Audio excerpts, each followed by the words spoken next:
You ready? Yeah. Okay. Before we get started with this week's episode of Related, Elaine and I wanted to give you a heads up that we are taking a little break for the next month. Carlin's going to summer sleepaway camp. Yep. I work with a nonprofit that does no-cost sleepaway camp for grieving kids, and so I'll be bunked up with some teenage girls making friendship bracelets and riding banana boats in the Chesapeake Bay. So we will be taking a little break from recording. We'll be back at the end of September with new episodes. In the meantime, all our old episodes will remain available. So you can catch up on anything you've missed. And if you liked what you hear, please rate, review, and subscribe to the show wherever you listen to the podcast. Thanks. Hi, Elaine here. Today we're talking cancel culture. I'm sure you've heard the term. It's been bandied about in the last couple of years, mostly in connection with celebrities. When notable figures have acted in a way that swaths of people have found unacceptable, they are boycotted and shunned, resulting in losing work opportunities and, in some cases, retreat from the spotlight. Such cancellation, or decision to stop supporting a public persona, entered the vocabulary about 10 years ago, but really started to grow in popularity during the Me Too movement. Now the term has spread, gaining traction in other spheres, such as the political and literary worlds, fueled by social media. Again, I'm Elaine. And I'm Carlin. Welcome back to our podcast, Related.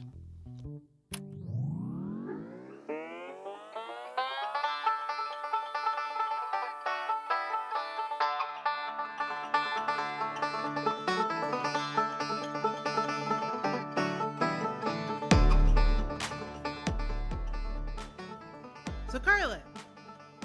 Yes. What do you think is cancel culture? Oh, it's such a good question. I was thinking about that in preparation for this episode and was reading some of the articles that you sent me, which will, for listeners, will be linked as per usual in our episode description. And I think I have always thought of cancel culture as the social media driven kind of mob-ish mentality outcry that has happened often, again, as you mentioned in the intro, towards celebrities when someone has done something bad. and I guess what bad means is racism, sexism, and I think in the most dire and extreme cases, like sexual assault, especially like men sexually assaulting women. I feel like those are the ones that I see as sort of the most egregious, but I do feel like that's maybe where it started, but it's now been everything from, you know, comments dug up from the past where someone maybe said something racist or used a racist term, people who've used sexist terms. Yeah. I feel like it, yeah. And then I think what the cancellation means is there's like the initial shunning or calling out that happens on social media, which often then leads brands, brand partnerships, like clients, partners, like basically business relationships for that called out, quote, canceled celebrity to go away. So like thinking about like Kanye's deal with Adidas, for example, or Bill Cosby, which was one of the most heartbreaking ones for me, which I'm sure we'll go into in a second. His shows being like the Bill Cosby show being taken off of a lot of networks. Yeah. So it's sort of like the public's way of highlighting a wrongdoer and also then like maybe perhaps forcing capitalist forces to also like withdraw their support for that person. What about you? So I think I'm mostly in alignment with you. I kind of think of it as like an informal boycott against a singular person. Yeah. Why I call it informal is because I don't think that there is necessarily the same pre-organization. Yeah. It's just that you kind of cut support. You stop going to see their movies. You stop buying their products. You stop buying products of the brands that they are associated with. Yeah. That kind of thing. I do wonder, in my mind, there isn't, like you mentioned, classifications of bad behavior, Mm-hmm. which mostly I think align with like certain ideals Mm-hmm. and political ideals, but also just societal ideals. Yeah. I had not actually classified cancel culture as, like, I think cancel culture can happen either conservative or liberal. Yeah. I just think that conservatives are less, they like using it as kind of a victimizing Hmm. language, so they Yeah. don't call it what they do, cancel culture. Yeah. Yeah. But I That's think that actually a they fair point. also boycott like liberal celebrities Yes. for similar reasons, and they just Yes. don't call it cancel culture because they've used that term to Well, to I think cancel name. culture, yeah. Well, I think cancel culture is equated in like using that perspective as like wokeness, Yes, right? yeah, Yeah. Yeah. yeah, and I think they've done that effectively, so that Yeah. in a lot of ways cancel culture is like something that liberals do to conservatives, Yeah. but in my mind it can go both ways. Yeah. Or that just liberals do in general, or that like women do in general Yeah, too. I don't know that it's always along political lines. Like, I'm not sure that anyone, I don't know. I don't know that anyone's going to be like, yeah, P. Diddy is like a right. good dude, right?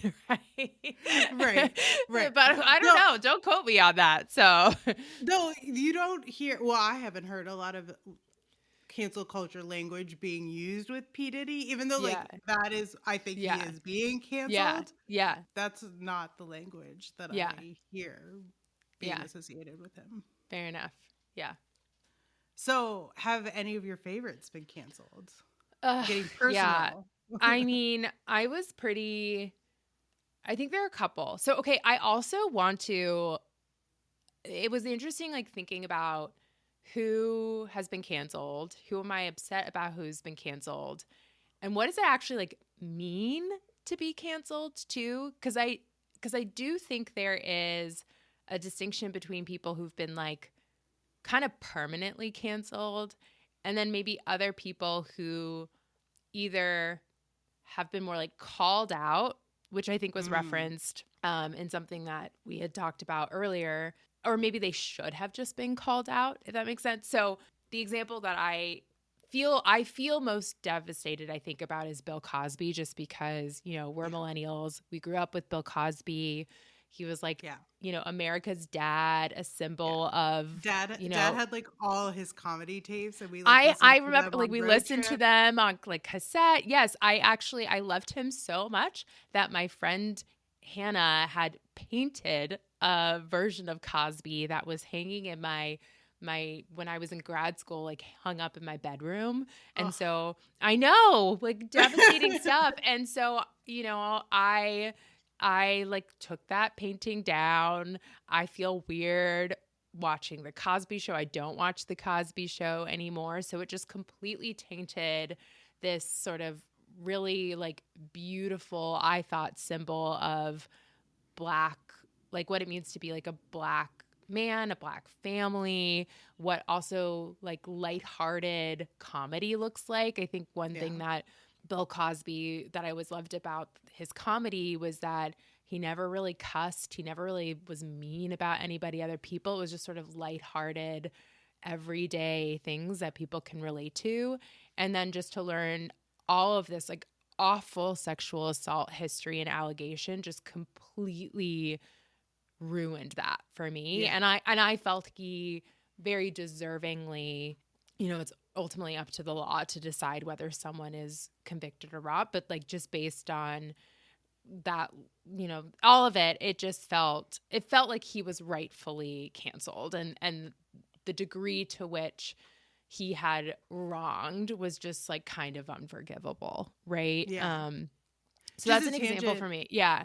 Just a tangent on that. You noted that his like works were kind of tainted for you, so it Yes. wasn't just a cancellation for you, because I feel like in the definition of cancellation, it's like stop supporting like their current projects, but it really there was a back, there was like you were looking back at his works and you couldn't see them I the same couldn't way. see them in the same way. Yeah. Yeah. And yeah, I just couldn't see them in the same way. And then I think, and I want to hear your thoughts too. I think where I also I'm like less heartbroken. So I was also thinking about like Will Smith and the Chris Rock Oscars thing, which it's interesting. I think a lot of other people, I know that one's a little bit controversial. Like Will Smith is not canceled in my eyes. I think he maybe deserved to be called out a little bit, but do I think he was canceled or like deserves to be canceled? No. I also thinking about, and I might get a little shit for this, but Sierra Ortega on the most recent episode of Love Island, which I know you don't watch, but you know that I do. So you're gonna have to explain. Yeah. So she was a pretty well-liked character on this most recent season of Love Island US. I love that you call them character and not person. Guess reality TV star influencer. At least you know what you're. At least you know what you're watching. Totally. And I should also provide context. Like a woman of color from Arizona. I actually don't know her exact ethnicity. But a woman of color. In a sort of one of the more committed relationships for Love Island. I put that in quotation marks. And sort of potentially maybe would have been a winner of Love Island as well over the course of the weeks. Anyway, pretty close to the end, it was discovered through, people who watch Love Island. There's a contingent of people who become really avid fans. They love these people. They start following them on social media. And they also therefore start like digging into these people's past. Yeah. And had uncovered a couple of posts that she had written years ago. I mean, she's not even that old. She's like in her early 20s tops, like maybe 22, 23, where she had made some references to like she had referenced an Asian term, like a derogatory Asian term. And so there were outcries from the public that she should be taken off. And the producers pretty much within a couple days removed her from the show.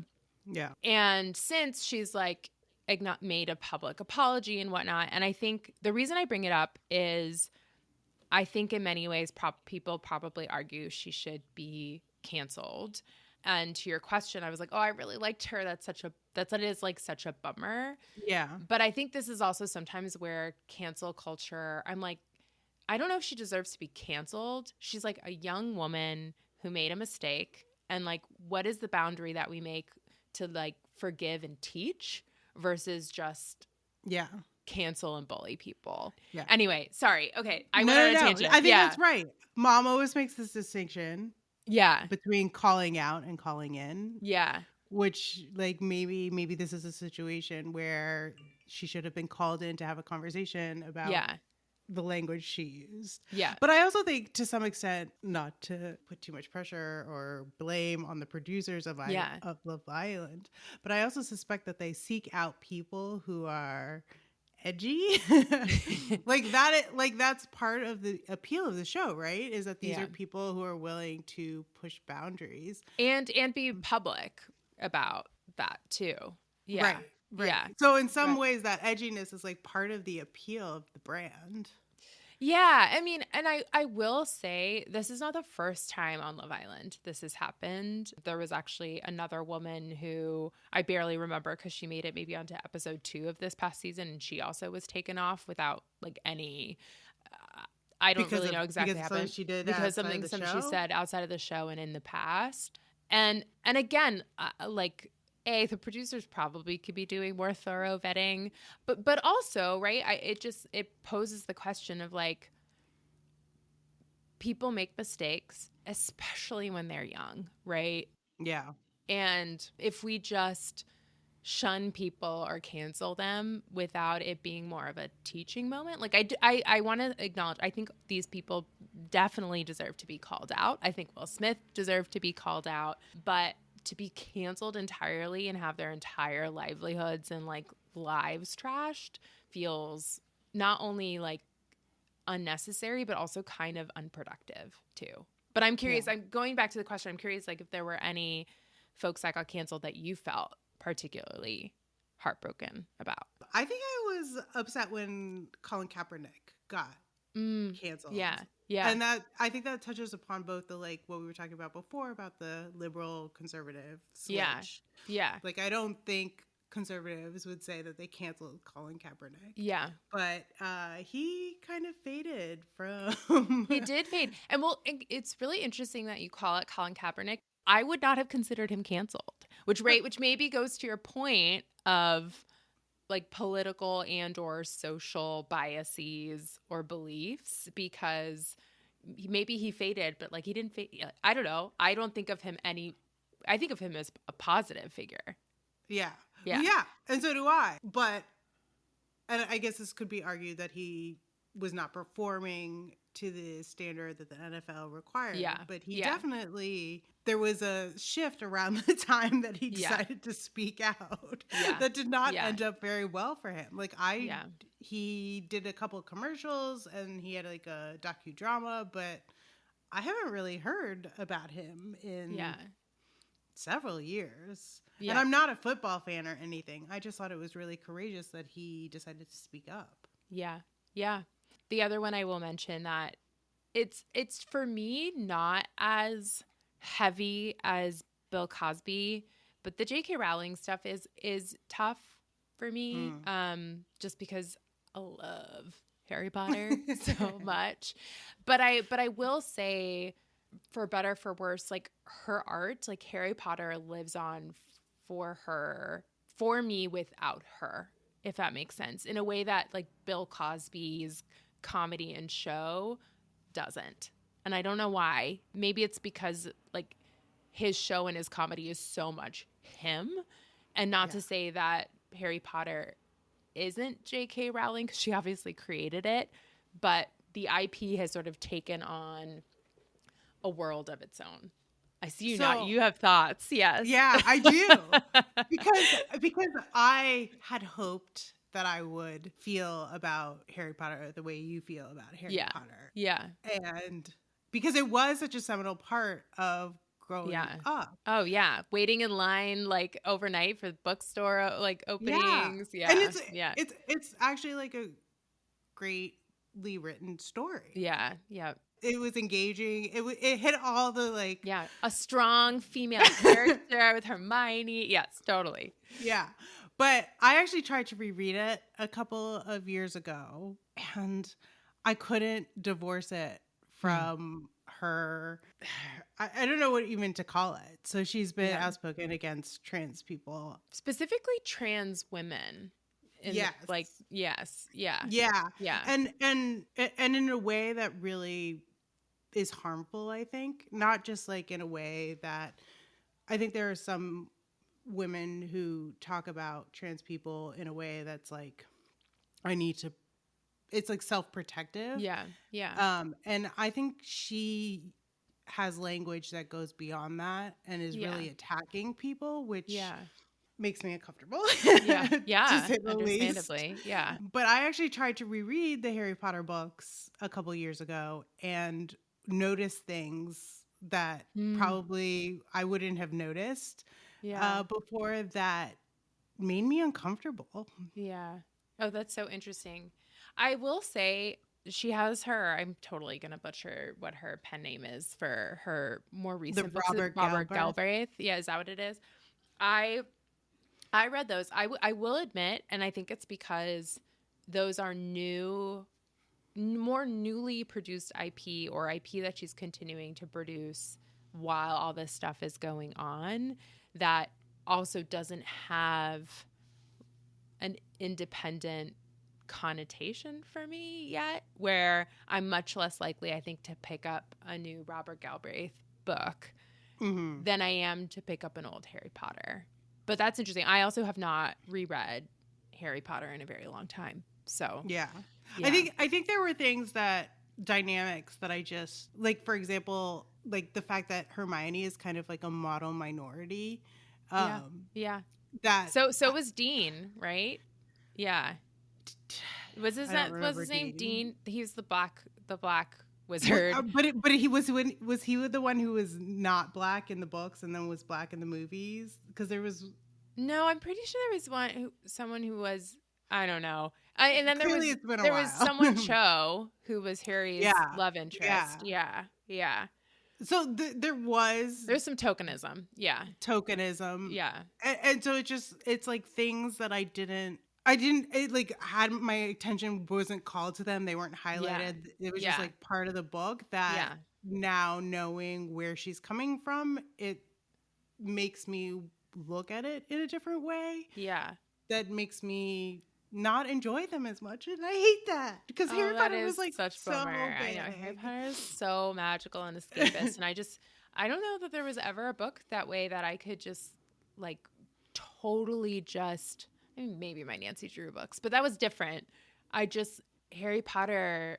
I like It was could. such a big part It was such a of big part. childhood. It was an event. It was something that I could just curl up and get lost in the world of Hogwarts for days on end. It was It so was like that magical. perfect intersection of like self reflection Yeah. and like public Yeah. spectacle. Yeah. And just imagination too. Like such great world building. Yeah.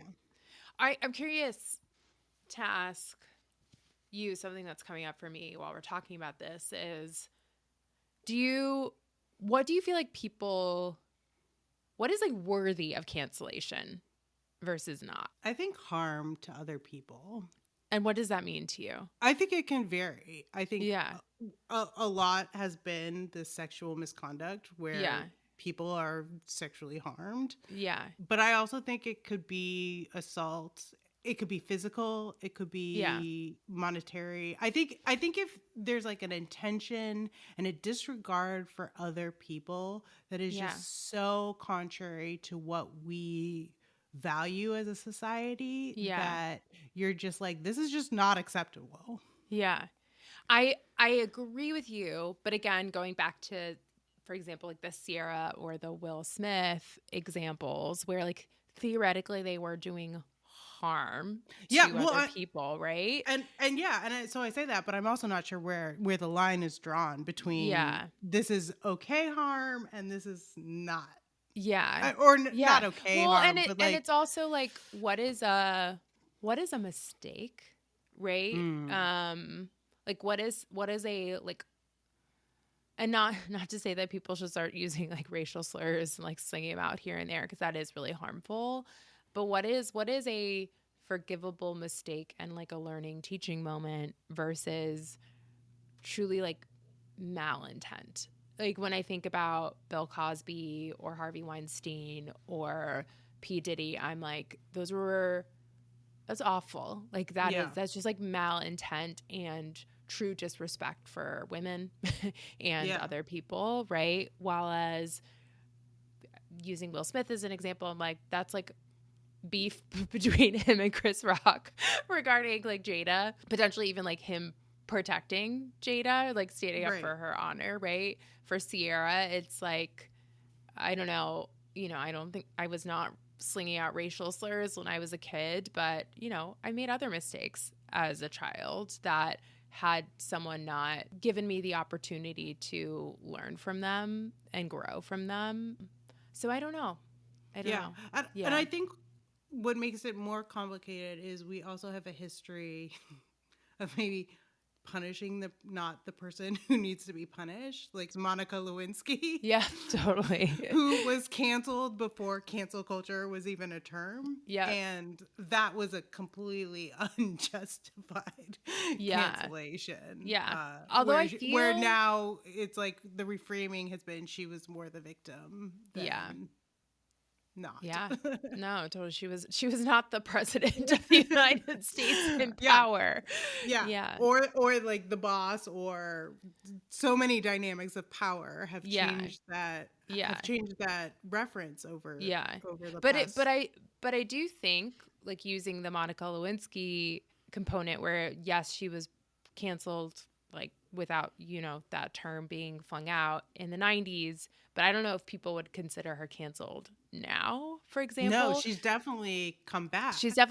But I think with the Me Too movement and sort of this recent wave of cancel culture, there is an interesting, I know we've talked about like J.K. Rowling and Sierra, who were both women, but the majority of at least the people that we had sort of listed or started brainstorming are men, right? And a lot of that cancel culture has been men abusing their power towards women, which I do think is really interesting.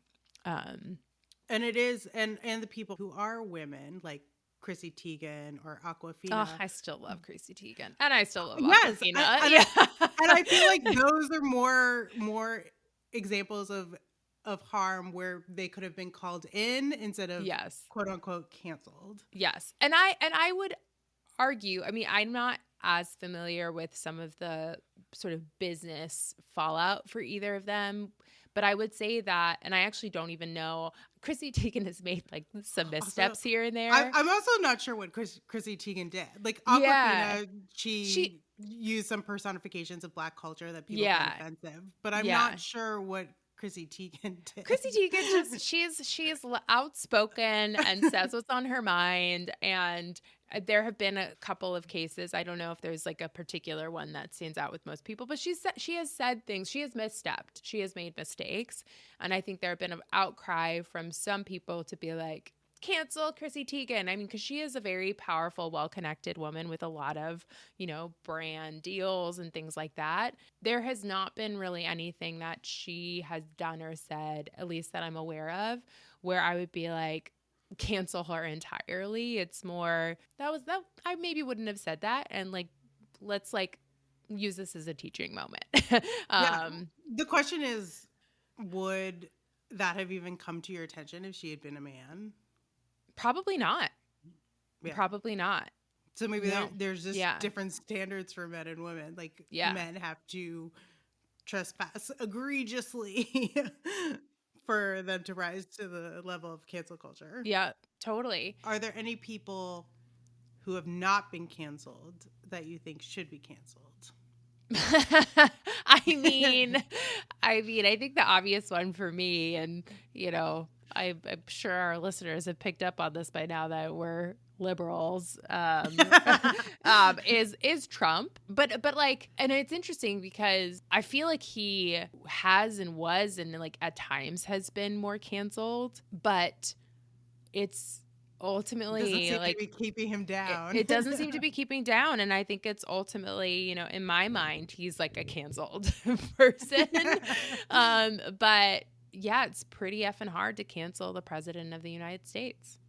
Yeah, and I do think that goes to what cancel culture or the weakness of cancel culture is that it's not an organized effort. It's just people deciding not to support someone. So unless there is a critical mass of people who make that individual decision to do that, it doesn't really go anywhere. Well, and to the point, right? It's like support to boycott that in turn also influences that person's role in like their livelihood to a certain degree and forces businesses or partners or whatnot to withdraw.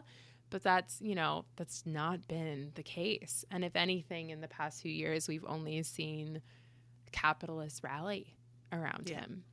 Yeah. What about you? I'm assuming Trump is also on your list. Yeah. Trump is definitely on my list. Yeah.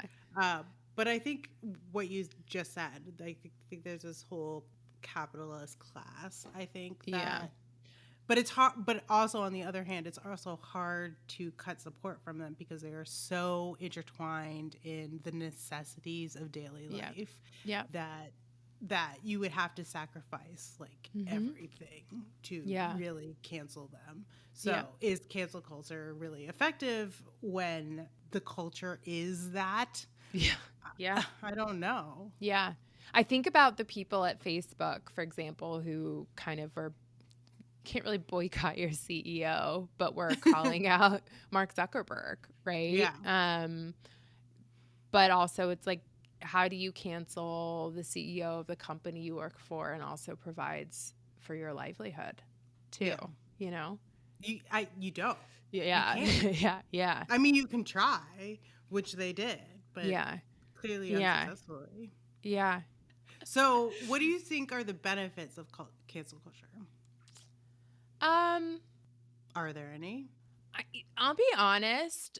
Like cancel culture inherently feels like kind of a negative thing to me, if I'll be honest. And I'm not saying that like Bill Cosby, J.K. Rowling, P. Diddy, etc., Jeffrey Epstein, like didn't deserve to be very much canceled. But I do think we have this tendency, especially on the internet, where we're all anonymized, to just one person might say something and then there's a rallying cry and we all just kind of like bully and gang up on someone. And it just feels like meeting malice with like unkindness, which doesn't feel productive. It's like that saying that I feel like I remember seeing written down when talking about like capital punishment and the death penalty, like many years ago, where it's like, why do we kill people who kill people to show that killing people is wrong? Is that how it goes? Yeah, Right? yeah, Yeah. yeah. And so I think there's a component of I deserve these people. I think these people deserve to be called out. I think they deserve to suffer some loss from the things that they have done and for things to be a like huge wake up call.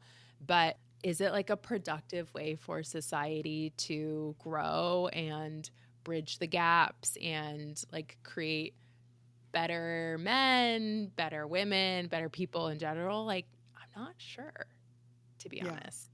Because like people are still getting canceled for like the yeah. same things, you know? So, yeah. What do you think?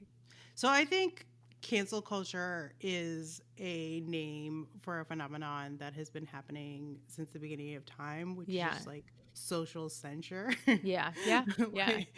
Like, and like deciding what behaviors are acceptable and what aren't acceptable. And I think that actually, like, in a solely scientific aspect, that is Yeah. an incredibly important part of people Yes. learning to live together. I would agree to that. I do think that the way that we consume media, where And we don't act just on media and too. act on media, it's not just that we consume media, it's that we consume media, we look at the actors, we have to find out everything about their lives. Like, they are not just actors. And I don't want to put the blame on the full blame on the audience, because I do think the way that the entertainment business is set up these days is that actors are more personas than they are Yeah. actors. Like, they I- do I- brand deals, they do Yeah. podcasts, they do, like, they And go outside their realm of yeah. expertise. And to use, a Marvel superhero quote, like with great power comes responsibility. Was that Marvel? Right. I don't know, Right. right? So I do think there's something to be said for when you are in the public eye, like there is more accountability and responsibility too. Yes. Yeah. So I think that there are these behaviors of regulation that are actually important Yeah. to a society, Yeah. that get amplified in ways that can be negative Yeah. when people are so big. Like, Yeah. when their presence is just such a big part Yeah. of our lives. Yeah. I think that if actors were just actors, this would not be a problem to the Yeah. same extent. But Yep. that is not what our media says about authors, about politicians, about people in the entertainment business anymore. Yeah. That's just not what it is anymore. Yeah. I think that's a really good point. I like your point around the social censure being a good thing. I think perhaps where I take the most issue and where I just don't feel like the way that we're engaging with one another. I just think like, yeah, I just tend to be kind of so anti-social media in a lot of ways because I think it allows us to like buy into anonymity and mob mentality and be really divisive and like attack one another versus leading and reaching with empathy first. Yeah. And I do Yeah. think that a lot of the extreme cases we talked about ended up in the legal world, where I Yes. think that it's actually more appropriate to Yes. come with that condemnation. But I think often we follow the crowd without really checking the facts. Yeah. Yep.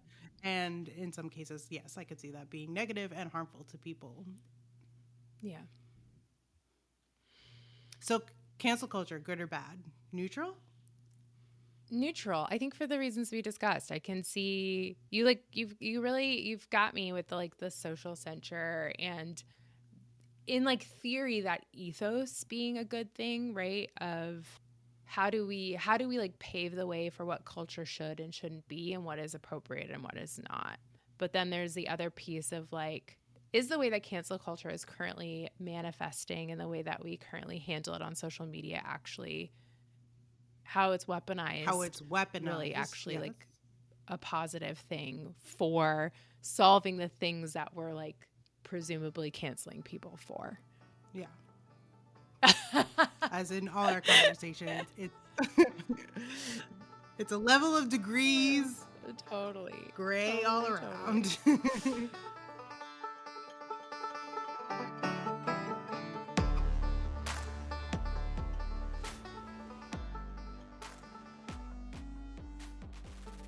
Thanks for listening. If you enjoyed our conversation today, we look forward to sharing more with you. Follow us now so that when our next episode premieres, you can be sure not to miss it. You can find us wherever you listen to your podcasts. See you next time, everyone.